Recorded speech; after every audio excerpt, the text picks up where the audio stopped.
Keyword arguments are a fun new addition to Ruby in 2.0 that a lot of people seem to be quite excited about.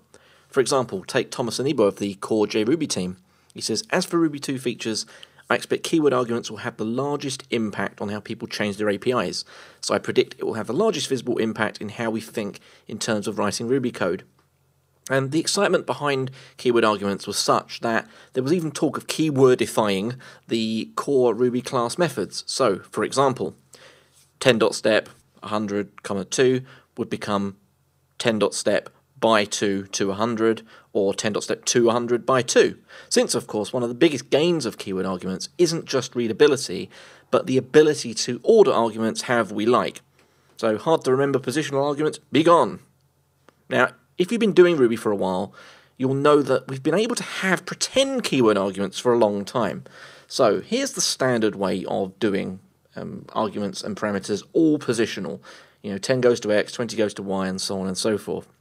But if the last argument on a method call looks and smells like a hash, like so, it gets passed as a single thing, as a hash, even if it clearly lacks the curly braces around it. So you can think of that call as actually being somewhat equivalent to that.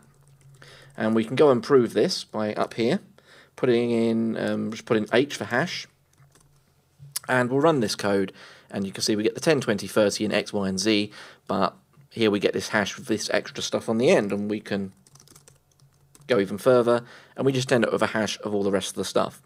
And if you prefer using the Ruby 1.9 syntax, of course, you could do it in this way, and we get exactly the same thing. So if we just kill these positional ones, and we just keep that hash up the top, and bam, it all still works, and it kind of looks like we have keyword arguments, because we can make our code look like it does. All good. The only problem is that handling defaults is tricky using this method, as we'll see here. Here we have a default hash up in the method definition, so that's here, but it doesn't work if elements of this hash are missing, only if no hash is passed at all. So just to prove the point, it will print out 1, 2, 3 down there, but if I get rid of the z argument, we might think, well, okay, the options hash up here has got z30 as a default, but if we run it, z is actually missing from the final hash. So Rubyists came up with another trick to get keyword type arguments with defaults. And it's a little bit more wordy, unfortunately. So the default is that we end up with an empty hash. But then what we actually have is we put the defaults in their own hash, and then we merge the passed hash into that defaults hash so that anything passed overrides those defaults. So then we're good to go. So if I've got rid of the z, but you can still see that we get z is 30 because it's in this defaults hash.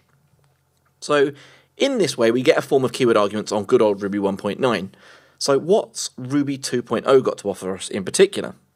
Well, perhaps the easiest way is to show it in code.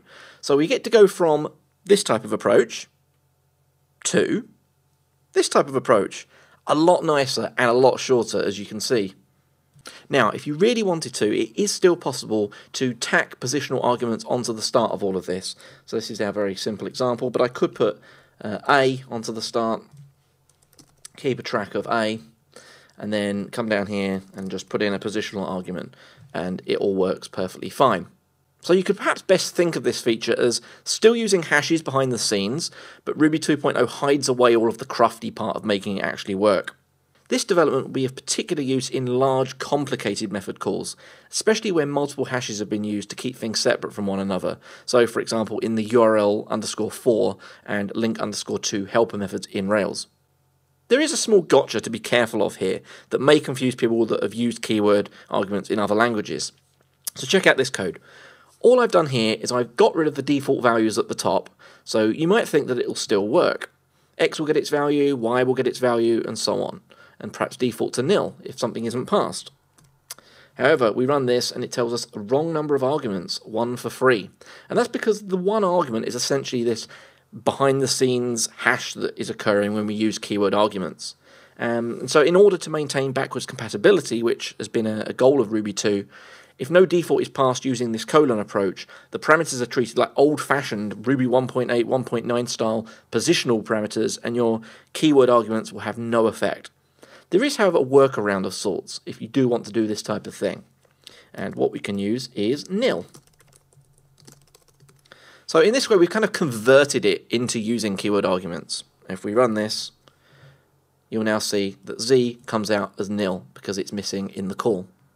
Last but not least, another development with keyword arguments is the role of the greedy double star.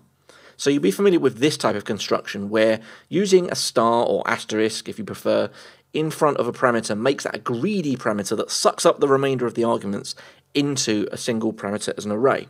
So we run this, we get an array with 10, 20, 30 because that's what the arguments are here. Well, the double star does exactly the same thing but for keyword arguments. So in this example, we pass in some keyword arguments that get picked up as x and y, so those two are here. But then we have a bunch of others. So these get picked up by this greedy keyword arguments parameter here and get put into a hash, a little bit like the old school Ruby 1.8 and 1.9 technique. So if I run this, you'll see we get our x and a y as 1 and 2, but then the remainder of the arguments, so that C, Z, and A, all come through in this hash that was picked up with the double star args greedy keywords parameter. Now if we kill this up here, we run it again, we get an exception because Ruby does want to see that you're going to be picking up the keyword arguments that you've passed along. So here we get unknown keywords C, Z, and A. So this feature will be particularly handy using the double star if you want your method calls to be quite dynamic and accept an unknown variety of keyword arguments.